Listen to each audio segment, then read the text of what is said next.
¿Qué tal, querida familia? Qué gusto nuevamente poder tener este tiempo para compartir la palabra de Dios.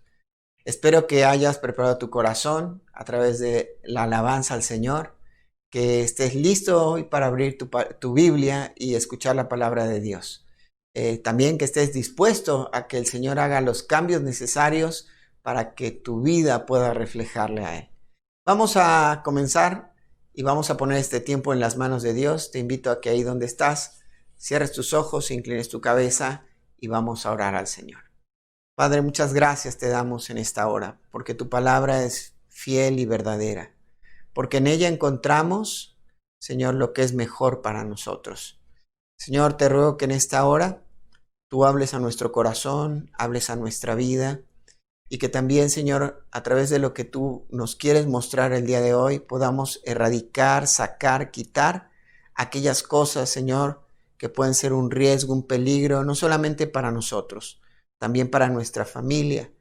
Y estas cosas no nos dejen mostrar realmente a Cristo a través de nuestra vida. Queremos glorificarte, Señor. Háblanos, muéstranos, enséñanos lo que debemos hacer. Te lo pedimos en el nombre precioso de Cristo Jesús. Amén.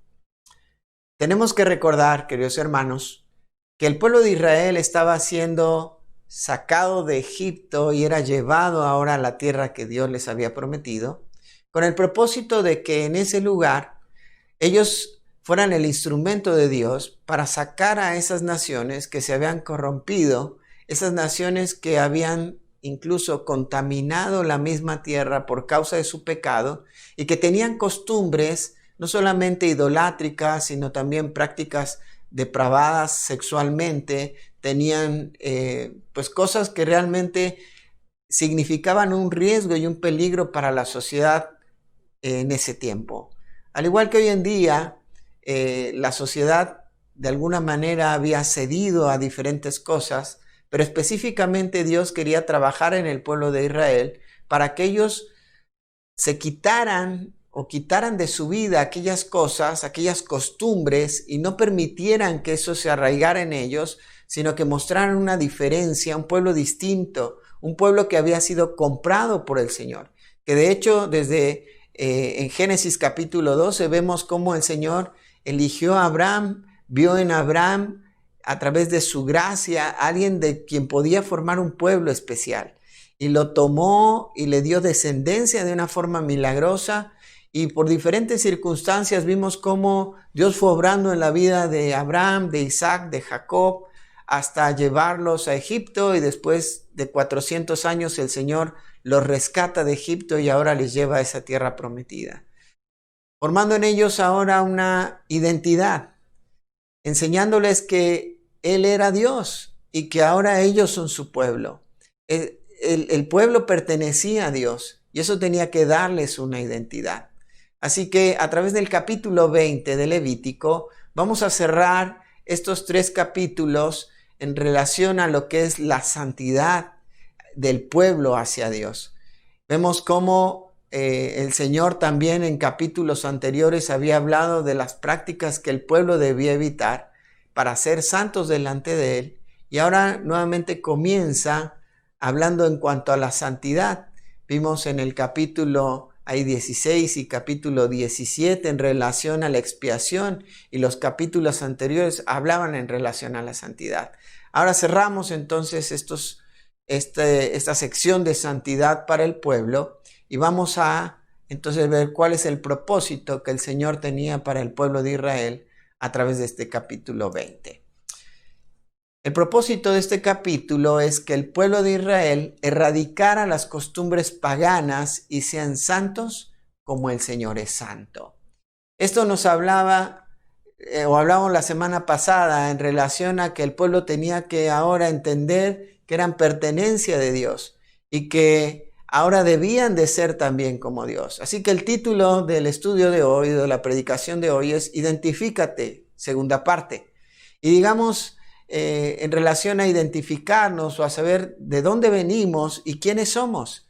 Y tal vez hay una frase que se utiliza mucho aquí en nuestro país y es de tal palo, tal astilla. Y esa es la idea que nosotros tenemos que también entender, que el pueblo de Israel, si ahora pertenecía a Dios, entonces debían de ser como dioses. Y ese es el desafío que el Señor le pone. Ahora, para que sean como dioses, debían de obedecer sus mandamientos, debían de obedecer sus ordenanzas y erradicar las costumbres que habían visto y aprendido en Egipto y que verían en las tierras donde Él les estaría llevando.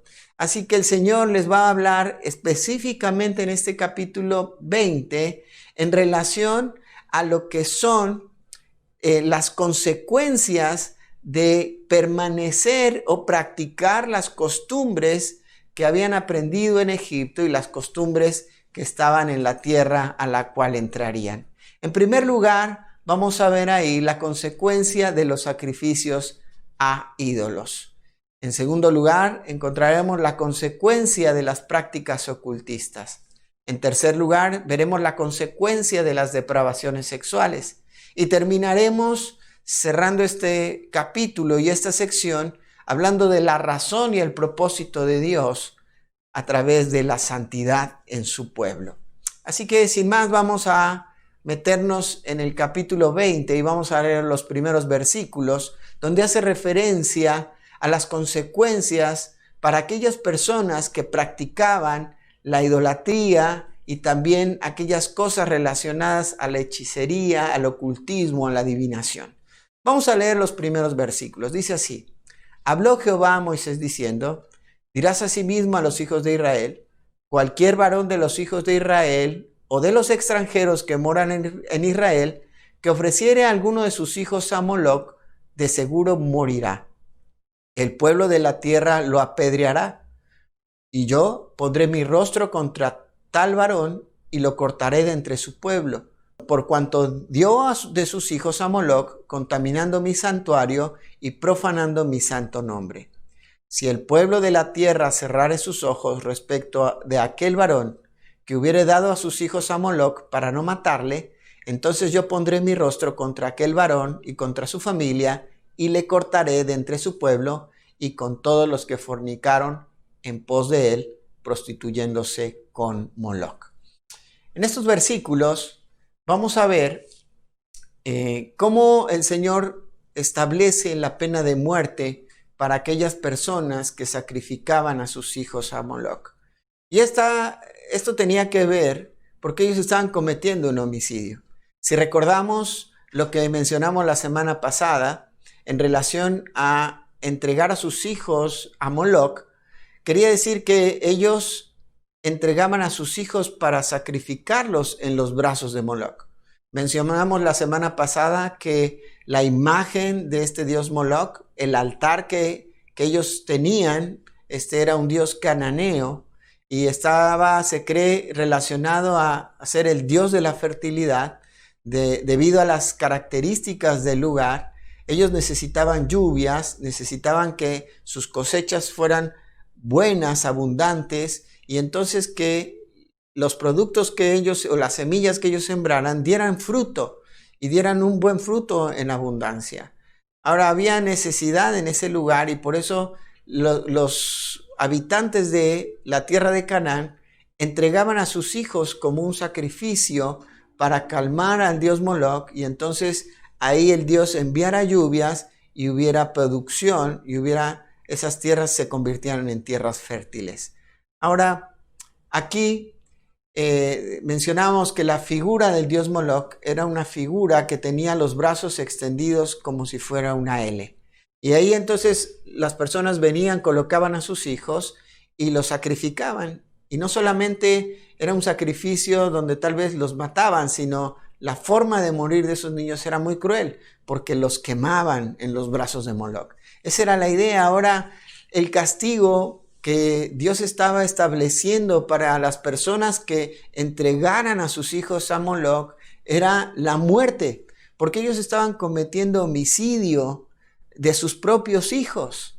Ahora, aquí no solamente el Señor hace referencia de aquellas personas que asesinaban a sus propios hijos entregándolos a un dios pagano, sino también está hablando de aquellas personas que tenían que ejecutar sobre estos idólatras, sobre estas personas, la sentencia de muerte. Y ellos, dice el versículo 4, dice, si el pueblo de la tierra cerrare sus ojos respecto de aquel varón que hubiere dado a sus hijos a Moloc para no matarle, entonces yo pondré mi rostro contra aquel varón y también contra su familia, dice, y los cortaré de su pueblo y con todos los que fornicaron en pos de él, prostituyéndose con Moloc. Y está hablando aquí de una prostitución espiritual, en una adoración a un Dios que no debían de adorar. Ellos pertenecían al Dios vivo y verdadero. Y les está diciendo, si ustedes participan en la adoración al Dios Moloc, se están prostituyendo, están entregándose a otro Dios. Y eso no es lo que yo quiero. Yo quiero un pueblo exclusivo para mí, que solamente me adore a mí.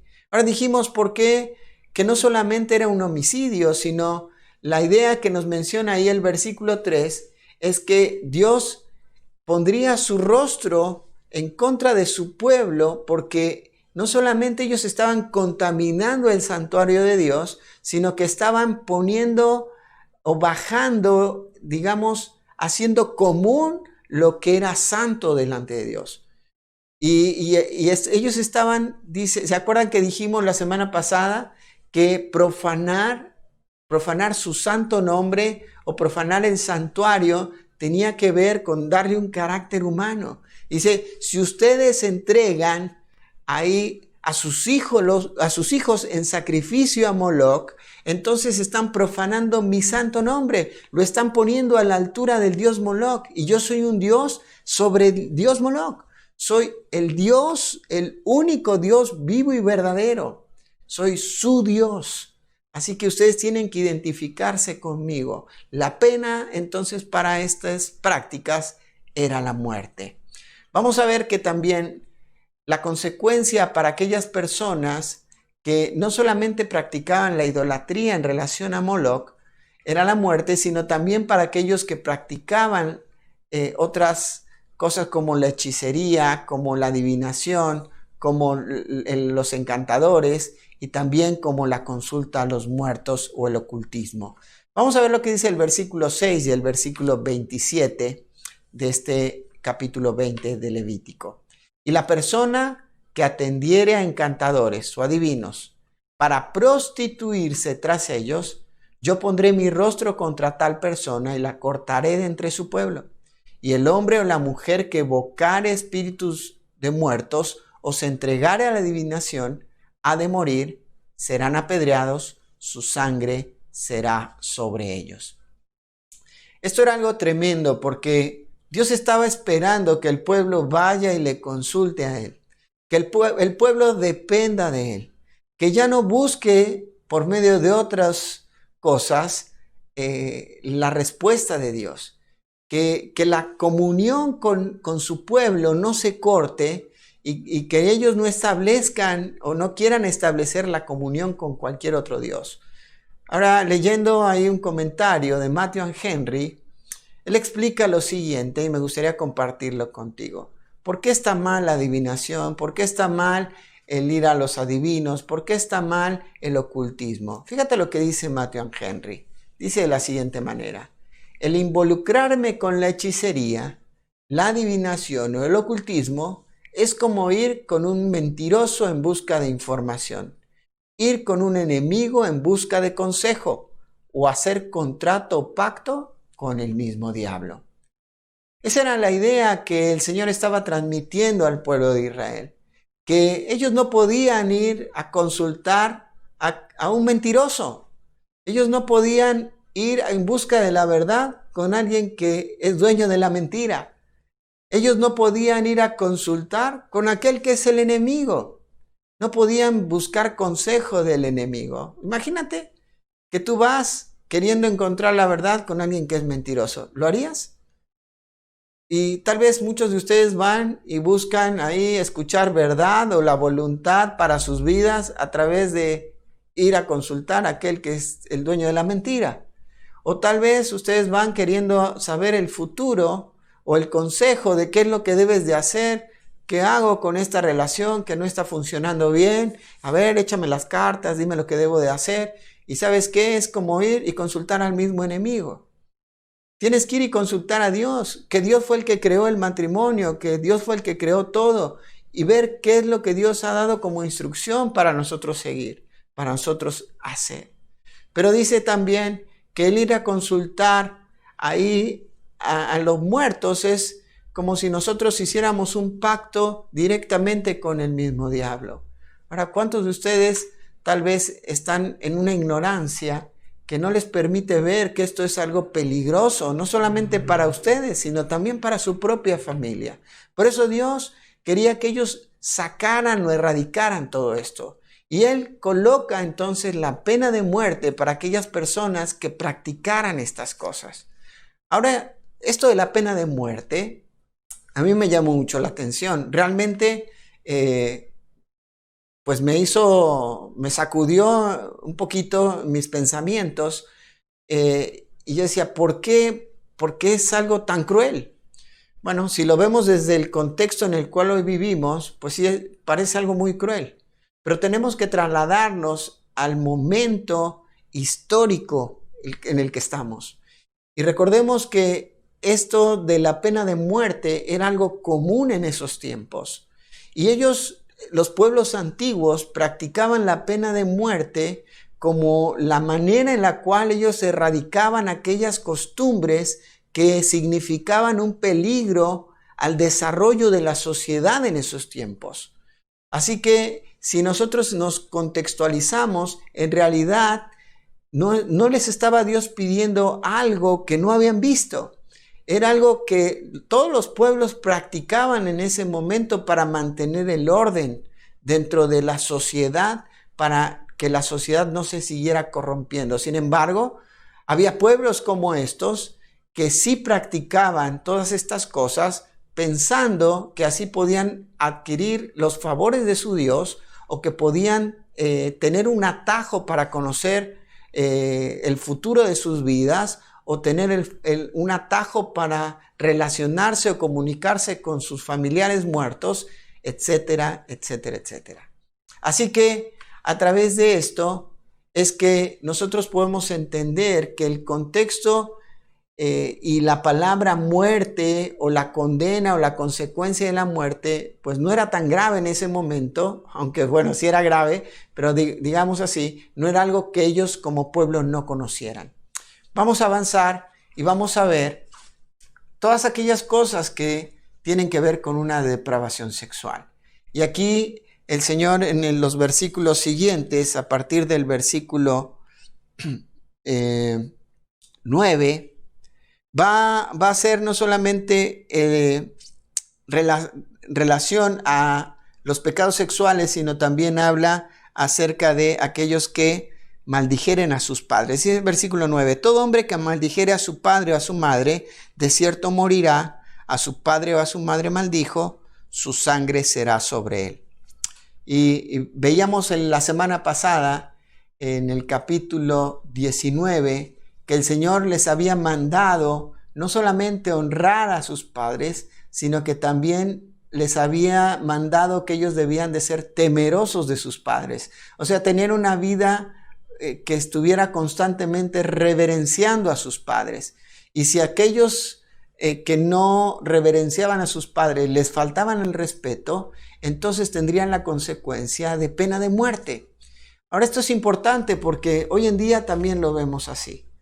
Si un hijo no respeta a su padre, si un hijo no es reverente delante de su padre, ¿sabes qué? No va a ser reverente ni va a respetar a ninguna autoridad que se le coloque en el futuro en su vida. Y lo vemos muy constantemente en estos tiempos. Hoy vemos una total irreverencia a las autoridades que los jóvenes tienen, que los niños tienen. Niños faltándole el respeto a sus maestros. Jóvenes faltando el respeto a las autoridades. Y me hace pensar, ¿cómo serán en su casa? Pues será similar. Deberán de faltarle respeto a sus padres. Por lo tanto, sacaron de su mente y de su corazón cualquier imagen de autoridad y de respeto a la autoridad. Así que tenemos que ser cuidadosos e infundir en nuestros hijos el amor y el respeto y la honra hacia los padres.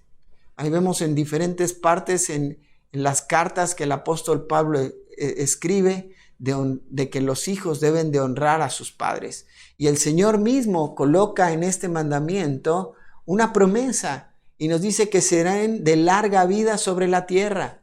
Pero aquellos que son irreverentes delante de sus padres no tendrán larga vida sobre la tierra. ¿Por qué? Porque llevarán la pena de muerte. Ahora sí entramos en los pecados sexuales y dice así el versículo 10. Si un hombre cometiere adulterio con la mujer de su prójimo, el adúltero y la adúltera indefectiblemente serán muertos. Cualquiera que yaciere con la mujer de su padre, la desnudez de su padre descubrió, ambos han de ser muertos, su sangre será sobre ellos. Si alguno durmiere con su nuera, ambos han de morir. Cometieron grave perversión, su sangre será sobre ellos. Si alguno se ayuntare con varón como con mujer, abominación hicieron, ambos han de ser muertos sobre ellos, será su sangre. El que tomare mujer y a la madre de ella, comete vileza, quemarán con fuego a él y a ella, para que no haya vileza entre vosotros. Cualquiera que tuviere cúpula con bestia, ha de ser muerto y mataréis a la bestia. Si una mujer se llegare a algún animal para ayuntarse con él, a la mujer y al animal matarás. Morirán indefectiblemente, su sangre será sobre ellos. Si alguno tomare a su hermana, hija de su padre o hija de su madre, y viere su desnudez y ella viere la suya, es cosa execrable. Por tanto, serán muertos a ojos de los hijos de su pueblo. Descubrió la desnudez de su hermana, su pecado llevará. Cualquiera que durmiere con mujer menstruosa y descubriere su desnudez, su fuente descubrió, y ella descubrió la fuente de su sangre, y ambos serán cortados de entre su pueblo. La desnudez de la hermana de tu madre o de la hermana de tu padre no descubrirás, porque al descubrir la desnudez de su parienta, su iniquidad llevarán. Cualquiera que durmiere con la mujer del hermano de su padre, la desnudez del hermano de su padre descubrió, su pecado llevarán, morirán sin hijos. Y el que tomare la mujer de su hermano, comete inmundicia, la desnudez de su hermano descubrió, sin hijos serán. Vemos aquí cosas muy fuertes en relación a los pecados sexuales, las costumbres que en estos pueblos había. Ahora vemos no solamente los pecados que tienen que ver con el incesto, el adulterio. Vemos primero el adulterio y vemos que ambos serían apedreados. Hemos mencionado que cuando llevan a la mujer adúltera frente al Señor Jesucristo y Él está ahí en el templo y Él está escribiendo en la tierra y vienen los fariseos para probarle, le dicen: Señor, esta mujer ha sido hallada en adulterio. Pues muchos creen que el Señor estaba escribiendo este mandamiento en la tierra, y cuando ellos le dijeron: Señor, esta mujer fue hallada en el mismo acto de adulterio, ¿qué hacemos con ella? Debe ser apedreada. Y el Señor continuó escribiendo y después levantó su mirada y dijo: el que esté libre de pecado, que tire la primera piedra. Y entonces continuó escribiendo en tierra, tal vez completando este mandato que el Señor había pedido. Ahora, automáticamente estos que estaban llevando a la mujer, una, la habían tocado, se habían vuelto inmundos, no podían estar en el templo, y dos, estaban incumpliendo la ley, porque ambos debían de ser apedreados, no solamente la mujer. Entonces, al llevarla solo a ella, estaban incumpliendo con la ley. Ahora, el adulterio es algo que en ese momento estaba siendo castigado, y aunque esto representaba para el pueblo de Israel una ley civil, era importante que ellos lo cuidaran. Ahora voy a explicar un poquito más en relación a los pecados sexuales y por qué es importante que ellos debían de erradicar todo esto. Ahora vamos a pasar, los siguientes versículos leímos, tienen que ver con aquellos pecados de incesto, o sea, en tener relaciones sexuales con algún familiar. Ahora tal vez dirían a alguien: bueno, ya entendí que yo no puedo meterme con otra mujer, ¿verdad? Porque es adulterio, entonces yo soy apedreado. Pero tal vez ellos decían, bueno, ¿y si me meto con tal vez alguien de mi propia familia? El Señor explica acá que eso no debía de ser, que esto era incesto. Ahora, lamentablemente, esto era una práctica muy común en esos tiempos. Y tristemente hoy en día, esto es una práctica que comienza a darse o comienza a ser muy evidente en diferentes lugares, a través del abuso sexual. Y esto es algo constante y común hoy en día, tristemente, que entre las familias se está dando el tema del abuso, en el incesto. Y no es que no solamente está hablando de tener relaciones cuando la persona accedía, sino muchas veces eran forzadas a tener las relaciones sexuales. Ahora vemos acá, por ejemplo, menciona acerca de tener relaciones con la mujer de su padre. Y muchas veces ellos tenían relaciones con su propia madre. Y eso era algo que Dios decía, será castigado con pena de muerte. O tener relaciones entre hermanos o medios hermanos. Está diciendo el Señor, no. Pero después pasa a una sección donde habla de ya una perversidad o una perversión sexual. En relación, dice ahí, a la sodomía y también al bestialismo. O sea, tener relaciones sexuales con personas del mismo sexo, y esto es lo que la Biblia nos enseña, que en ese momento ellos debían de ser castigados de muerte. Ahora, dice aquí también que el Señor está castigando a aquellas personas que tenían que ver, dice ahí, con sus cuñadas y también con sus tías, y esto era algo que no debía de permitirse entre el pueblo de Israel.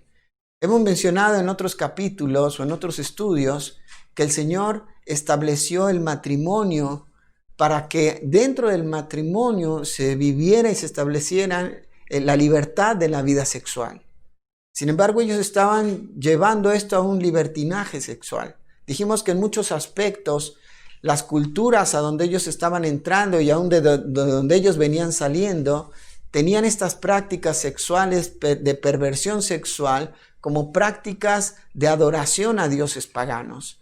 Pero Dios dice, la forma de adorarme a mí no es esa. La forma de adorarme a mí es distinta, es teniendo su matrimonio de forma correcta. El apóstol Pedro para nosotros hoy en día nos dice que debemos de mantener nuestro lecho sin mancilla. La escritura constantemente, vimos la semana pasada ahí en 1 Tesalonicenses capítulo 4, que nos dice que cada uno de nosotros debemos de saber tener a nuestra propia esposa en santidad. Y eso es lo que la escritura nos enseña y nos desafía hoy en día a nosotros. Así que si nosotros nos ponemos a pensar un poco, tenemos que entender que el pecado sexual ha destruido a personas. Y sigue destruyendo a personas. El pecado sexual ha destruido matrimonios. El pecado sexual ha destruido familias. El pecado sexual ha destruido imperios. Y no debemos permitirnos que siga destruyendo. Debemos erradicarlo de nuestra vida. Si ustedes recuerdan, el rey David cayó en un pecado sexual y destruyó a la persona de un hombre que fue fiel a David. Y vemos ahí cómo cuando él cae en pecado con Betsabé, su esposo había sido fiel a David y había sido uno de sus valientes. Y ahora David lo envía ahí al frente de la batalla y entonces da la orden de que todos se hagan para atrás en el momento en que reciban el ataque y este hombre sea muerto. Ahora destruyó a esa persona. Hoy en día también vemos cómo hay personas que son destruidas por el pecado sexual. Hoy en día hay tantos problemas y conflictos en la vida de personas que han sido abusadas sexualmente por algún familiar. Han destruido toda su identidad porque aquella persona que debía de protegerles ahora les ha lastimado, ha abusado. Hay personas que no solamente han sido destruidas por el abuso de un familiar, tal vez por otros aspectos o violación. También los matrimonios son destruidos por causa del adulterio, por causa de las relaciones sexuales fuera del matrimonio. También hay familias que han sido destruidas por esta razón. En la escritura encontramos también que el rey Salomón tiró abajo todo lo que Dios había hecho por él, porque él se dedicó a vivir una vida de libertinaje sexual. No solamente ahí es que adulteró con una mujer, dice la Escritura que tuvo más de 1000 mujeres, 700 esposas y 300 concubinas. Y eso fue la ruina de Salomón. Terminó y destruyó su imperio. Y hoy en día, todo este libertinaje sexual, toda la sensualidad que está a nuestro alrededor, sigue destruyendo no solamente personas, familias, naciones, imperios. Eso es lo que hoy se destruye. Pero nosotros debemos de erradicarla de nuestra vida y no participar en esto. Mencionaba la semana pasada que me encanta escuchar a jóvenes que digan: yo he tomado un compromiso de mantenerme fiel hasta el momento de mi matrimonio. Sí se puede. Y les desafío a que puedan tomar decisiones de erradicar esto de su vida. Esto es algo importante. Y vamos a ver, entonces, continuando, lo que dice el capítulo. Dice ahí versículos 7 y versículo 8. Llegamos a la razón por la cual ellos debían de erradicar todo esto. Y dice ahí el versículo 7. Santificaos pues y sed santos, porque yo, Jehová, soy vuestro Dios, y guardad mis estatutos y ponedlos por obra, yo Jehová, que os santifico. Mira, aquí nos da la primera razón. Y nos da primero una orden imperativa. Está escribiendo acá el autor, Moisés, y está escribiendo en un sentido imperativo. Y dice: santificaos pues. O sea, no es una posibilidad, sino es una orden, es algo imperativo. Y dice: y sed santos. Y la razón por la que ustedes deben de ser santos, dice ahí, porque yo soy vuestro Dios. Nosotros pertenecemos, o el pueblo de Israel pertenecía a Dios. Él era su Dios. Y de tal palo debía de ser tal astilla. Debían de ser santos como Él es santo. Dice el versículo 7 que la manera para que ellos pudieran ser santos era que ellos guardaran sus estatutos y los pusieran por obra. Porque Dios es quien santifica. Ahora, Dios también hoy en día a nosotros nos está santificando. Él nos ha comprado y también nos ha dejado los recursos para poder vivir una vida en santidad. Pero avancemos en el versículo 24. Dice: pero a vosotros os he dicho, vosotros poseeréis la tierra de ellos, y yo os la daré para que la poseáis por heredad, tierra que fluye leche y miel. Yo, Jehová vuestro Dios, que os he apartado de los pueblos. Por tanto, vosotros haréis diferencia entre animal limpio e inmundo y ave inmunda y limpia, y no contaminaréis vuestras personas con los animales, ni con las aves, ni con nada que se arrastra sobre la tierra, los cuales os he apartado por inmundos. Versículo 26. Cierra como empezó. Habéis pues de serme santos, porque yo, Jehová, soy santo, y os he apartado de los pueblos para que seáis míos.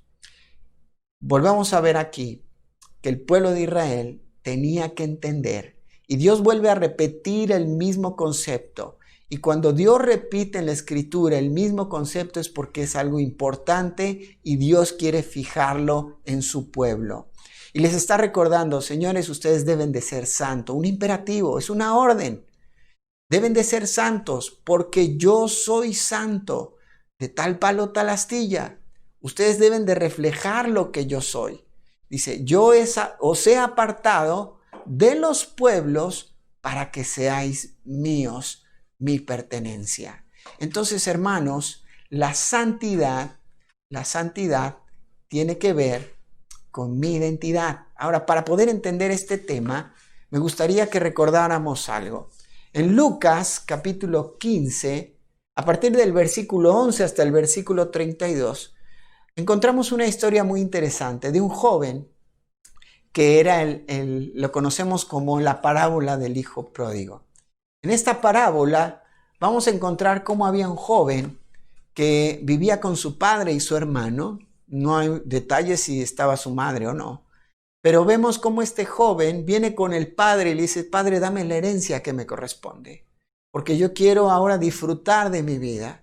Y sabes, sale de la cobertura del padre, el padre le entrega su herencia y el hijo va y se lo gasta, se lo malgasta viviendo la vida loca, lo que describe de alguna manera los primeros versículos de esta parábola. Pero llega a tal punto donde él gasta su dinero y todo lo que tenía, se queda sin nada y entonces termina comiendo de la comida de los cerdos. Y mientras está ahí queriendo comer la comida de los cerdos y los cerdos no le comparten, dice que él recuerda o entra en sí, dice el versículo 17. Quiero que lo leamos, dice así. Y volviendo en sí dijo, ¿cuántos jornaleros en casa de mi padre tienen abundancia de pan y yo aquí perezco de hambre? Me levantaré e iré a mi padre y le diré, Padre, he pecado contra el cielo y contra ti. Ya no soy digno de ser llamado tu hijo. Hazme como uno de tus jornaleros. Y levantándose vino a su padre, y cuando aún estaba lejos, lo vio su padre y fue movido a misericordia y corrió y se echó sobre su cuello y le besó. Ahora aquí vemos un claro ejemplo de alguien que había perdido su identidad. Que él quiso encontrar su identidad en el dinero, en las cosas materiales. Él quiso encontrar su identidad en los deleites o placeres que el mundo le estaba ofreciendo. Pero en lugar de encontrar una identidad, realmente encontró una vida de confusión que lo llevó a perder todo lo que tenía. Tratando de encontrar esa identidad, se dio cuenta cuando estaba tirado ahí en frente de los cerdos, tal vez todo lleno de lodo. Dice que yo deduzco que estaba tirado porque dice ahí que después se levantó y fue, dice, me levantaré e iré a mi padre. Pero tal vez postrado ahí a tierra o en el lodo, tratando de quitarle la comida a los cerdos, él entra en sí y dice, ¿qué estoy haciendo? Estoy aquí tirado, he malgastado todo lo que tenía, toda la herencia, la malgasté. Y estoy aquí entonces queriendo quitarle la comida a los cerdos. Y yo no soy un cerdo. ¿Sabes? Había caído tan bajo que tal vez estaba identificando con los cerdos. Pero su identidad no estaba ahí. Su identidad estaba con su padre. Y recordó, oye, yo soy hijo de una persona importante. Y esa persona ni aún a sus siervos les da de comer lo que estoy comiendo, lo que yo quisiera comer ahora y nadie me comparte. Y dice entonces, ¿cuántos jornaleros en la casa de mi padre tienen abundancia de pan y yo aquí padezco de hambre? Entonces me levantaré, dice, e iré a mi padre y le diré, Padre, he pecado contra el cielo y contra ti. ¿Sabes? Esta parábola me hace recordar mi vida pasada y me hace recordar la vida de muchas personas hoy en día que han perdido su identidad o que tal vez están viviendo una vida de ignorancia y no encuentran su identidad y están buscando su identidad en el dinero, en las cosas materiales. Están buscando su identidad en la fiesta, en la vida loca. Están buscando su identidad hasta llegar a caer como cerdos. Tal vez hay personas que hoy han degradado tanto su vida que están profanando el nombre de Dios. Porque encima hay personas que dicen, es que yo soy cristiano. ¿Y sabes qué? Están degradando la obra de Cristo a través de su propia vida. Están queriendo poner a la altura de los hombres, ¿verdad? Y colocando la vida abundante que Dios ofrece en una vida de miseria. Y no es así. Ahora, este es el momento tal vez en el cual debemos de volver en sí y saber a quién tenemos por Padre, saber cuál es el precio que Dios pagó por nosotros, que fue la sangre de su mismo Hijo Jesucristo, muriendo en la cruz del Calvario para pagar por nuestros pecados, para darnos la limpieza y el perdón de ellos, una vida eterna, pero también una vida abundante, una vida llena de gozo, una vida completa en Cristo, pero solamente está en Cristo, no está en otra cosa. Así que tal vez es el momento en el cual tú vayas al Padre, te levantes de la ruina en la cual estás tirado y vayas al Padre en busca de tu identidad y decirle, he pecado contra el cielo y contra ti.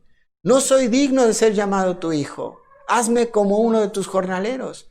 Ahora lo sorprendente de esta historia es que el Padre no lo hace un jornalero, sino continúan los versículos describiendo que el Señor lo abraza, lo lleva a casa y le ponen vestidos nuevos y le ponen anillo en su dedo, que habla de autoridad. Lo coloca nuevamente en el lugar de hijo y lo hace participante de esto y hace fiesta en su hogar. Ahora, esto es lo que Dios hace cuando nosotros volvemos a Él arrepentidos de nuestros pecados, arrepentidos de haber querido encontrar una identidad fuera de la que es nuestra identidad. Nuestra identidad está en Cristo. Así que tenemos que ser como Cristo, de tal palo, tal astilla. Vamos a avanzar y vamos a desafiarnos a que nuestra vida pueda volver hacia el Señor. Por eso yo te decía hace rato, la santidad es cuestión de identidad. Cuando yo entiendo quién es mi Padre y qué es lo que yo hallo en Él, entonces decido salir de esta vida de suciedad, de inmundicia, de prácticas depravadas, de prácticas tremendas, horribles. Hace tiempo atrás me tocó enseñar ahí a unos muchachos en el Instituto Bíblico y me tocó dar la clase de las epístolas universales y hablamos acerca de lo que el apóstol Pedro menciona como aquello que sería, digamos así, la parábola del cerdo pródigo. Se conoce ese pasaje así. Y habla específicamente de aquellas personas que tal vez tienen apariencia de ser creyentes, pero en realidad no lo son. En realidad, cuando viene la primera oportunidad, dice que el cerdo vuelve a su lodo. Dice, y ahí el apóstol Pedro, hablando acerca de aquellas personas que se han acercado y que dicen que tal vez se han acercado a Dios y que han creído en Él y que son también falsos maestros, dice ahí a partir del versículo, dando algunas características de estas personas, en 2 de Pedro capítulo 2, y dice ahí que ellos son, versículo 19, les prometen libertad y son ellos mismos esclavos de corrupción, porque el que es vencido por alguno es hecho esclavo de lo que lo venció. Ciertamente, si habiéndose ellos escapado de las contaminaciones del mundo por el conocimiento del Señor y Salvador Jesucristo, enredándose otra vez en ellas, son vencidos. Su postrer estado viene a ser peor que el primero, porque mejor les hubiera sido no haber conocido el camino de la justicia, que después de haber conocido volverse atrás del santo mandamiento que les fue dado, pero les ha acontecido lo del verdadero proverbio: el perro vuelve a su vómito y la puerca lavada a revolcarse en el cielo.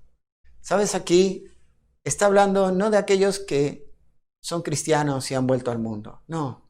Está hablando a aquellos que tal vez quisieron acercarse a Cristo, pero jamás realmente le conocieron en verdad. Jamás vinieron arrepentidos por sus pecados y por eso vuelven a una vida de pecado. Dice, el perro vuelve a su vómito, se vuelve a comer su vómito, se vuelve a alimentar, pero también dice que ahí la puerca lavada vuelve nuevamente al cielo. Ahora, ¿con quién te identificas? ¿Con la parábola del hijo pródigo o con la parábola del cerdo pródigo? ¿Con cuál de las dos te identificas? Espero que la santidad hoy sea una cuestión de identificación para tu vida. Es decir, yo pertenezco a Dios, entonces voy a ser como Dios es.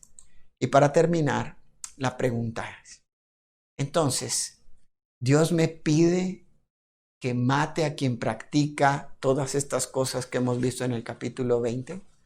No. Lo que Dios me pide es que sí haya muerte, pero vamos a ver lo que nos dice Colosenses 3, versículos 5 al 7.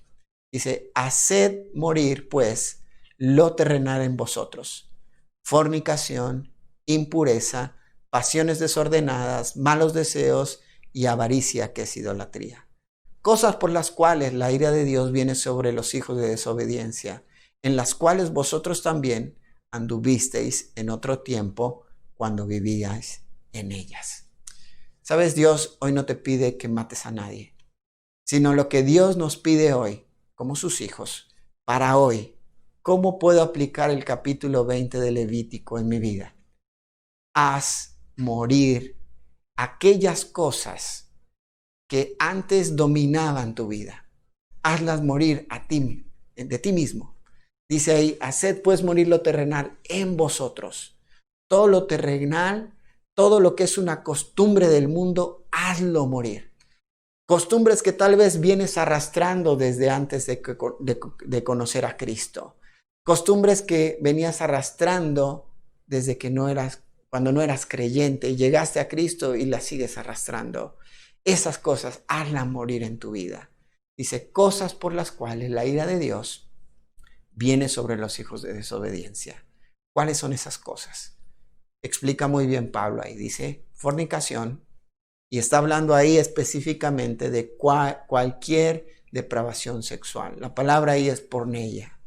Y habla de toda depravación sexual, incluyendo adulterio, fornicación, bestialismo, sodomismo, incluye también pornografía, etcétera, etcétera, etcétera. Impureza, pasiones desordenadas que salen desde nuestro corazón, malos deseos y avaricia, dice que es idolatría. Todo esto hay que sacarlo de nuestra vida. ¿Qué recursos Dios me ha dado? Dios me ha dado el recurso de su palabra. Dios me ha dado el recurso de su persona. Cristo viviendo en mí. El Espíritu Santo viviendo en mí. Dios me ha dado a su Espíritu para guiarme, para fortalecerme, para mostrarme lo que yo debo de hacer. Esos son los recursos que hoy tú y yo tenemos. No estamos solos. Tenemos al Padre, tenemos a su Hijo, tenemos a su Espíritu, tenemos su palabra y tenemos las promesas que Él nos hará vivir de victoria en victoria. Así que tenemos todas las ventajas para hacer morir lo terrenal en nosotros. El problema es que tal vez no estamos identificados con Dios. Recuerda, la santidad es cuestión de identificación. Vamos a ver, o es cuestión de identidad. Vamos a ver la conclusión en esta tarde. En primer lugar, sé como Dios es. En segundo lugar, muere a ti mismo. En tercer lugar, ama a tu prójimo. Y por último, déjate transformar por su persona, su palabra y por su espíritu. Terminamos con una oración. Padre Celestial, gracias te damos en esta hora por tu palabra. Te rogamos, Señor, que podamos encontrar en ti nuestra identidad. Que, Señor, realmente nos aferremos a lo que somos ahora en Cristo y que dejemos que nuestra vida sea transformada por ti. Sé que esta es una lucha que todos estamos viviendo constantemente por los tiempos en los que estamos. Pero, Señor, ayúdanos a aferrarnos a ti. Señor, ayúdame a mí primero a identificarme cada día más contigo. Ayuda a mi familia, ayuda a esta hermosa iglesia, ayuda a aquellos que nos están escuchando y que están siguiéndonos a través de las transmisiones. Toca sus vidas, sus corazones y realmente danos la fortaleza para realmente poder identificarnos contigo. Señor, aquellas personas que tal vez no te conocen y están viviendo con una identidad totalmente distorsionada, que hoy sea el día en el cual vienen delante de ti arrepentidos, Señor, de su pecado y digan, basta Dios, hoy quiero, Señor, venir a ti, Señor, entendiendo que necesito tu perdón, que he pecado contra ti y que, Señor, necesitan la limpieza en sus vidas. Pero también te pido por aquellas personas que ya te conocen, que han profanado tu santo nombre, diciendo, soy cristiano, pero viviendo, Señor, en una vida de pecado total, entregados al pecado, a la depravación sexual, a la idolatría, a la hechicería, Señor, a tantas cosas que hemos visto hoy. Señor, Jesús ya murió por ellos. Señor, yo te ruego que ellos realmente puedan venir a ti, entendiendo la parábola del hijo pródigo y diciendo, Señor, hazme como uno de tus jornaleros. Señor, perdónales. Obra en ellos, Señor. Transforma sus vidas. Gracias, Padre, te damos en esta hora. En el nombre precioso de Cristo Jesús. Amén. Muy bien, pues muchas gracias por estar con nosotros. Dios les bendiga y nos vemos pronto.